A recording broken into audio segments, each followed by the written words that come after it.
BJP హటావ్ దేశ్కు Bachao అన్న నినాదం మీకు అందరూ తెలిసే ఉంటుంది.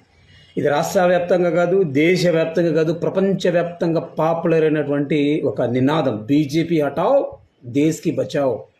దీన్ని రచించింది ఎవరో తెలుసా? దీని స్లోగన్ ఇచ్చింది ఎవరో తెలుసా? ఇప్పటి బీజేపీ సీనియర్ నాయకుడే. బీజేపీ హటావ్, బీజేపీ హటావ్, బీజేపీ हटाओ! वाह क्या सीन है, वाह क्या सीन है. విన్నారా? చూసారా? ఈ దేశంలోనే అత్యధిక అసెంబ్లీ స్థానాలు కలిగిన అత్యంత సెన్సిటివ్ అండ్ కమ్యూనిస్ట్ కంచుకోటైనటువంటి వెస్ట్ బెంగాల్కు ముఖ్యమంత్రి సువేందు అధికారి, ఒకప్పుడు టీఎంసీ ఎమ్మెల్యే.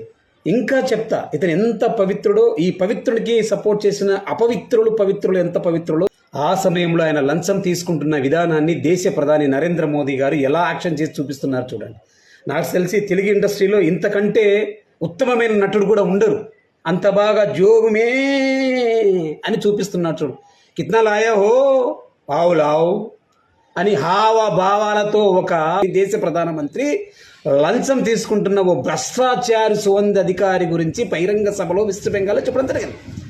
ఇప్పుడు ఆయన కోసమే భారతదేశంలోని అతిపెద్ద పార్టీ అయినటువంటి బీజేపీ పార్టీ కేంద్రంలో ప్రభుత్వాన్ని ఏర్పరిచిన బీజేపీ పెద్ద తలకాయలన్నీ వెస్ట్ బెంగాల్కి వెళ్ళి గెలిపించి 2 అసెంబ్లీ నియోజకవర్గాలు ఇచ్చి 2 అసెంబ్లీ నియోజకవర్గాలు గెలిచి ఇప్పటికే 3 సార్లు ముఖ్యమంత్రిగా చేసిన మమతా బెనర్జీ ఓడించిన ఈ సువేందు అధికారిని వెస్ట్ బెంగాల్ ముఖ్యమంత్రిగా ప్రమాణ స్వీకారం చేసిన నరేంద్ర మోదీ గారు. ఇక్కడ యాక్షన్లు ఎవరు? అంధభక్తుల కోసం ఒక చిన్న విన్నపం. దేశం కోసం, దేశ భద్రత కోసం, దేశ అభివృద్ధి కోసం, దేశ జనాభా కోసం, దేశంలో ఉన్నటువంటి నిరుపేదలు, మధ్యతరగతులు, యువతులు కోసం ఎవరు రారు.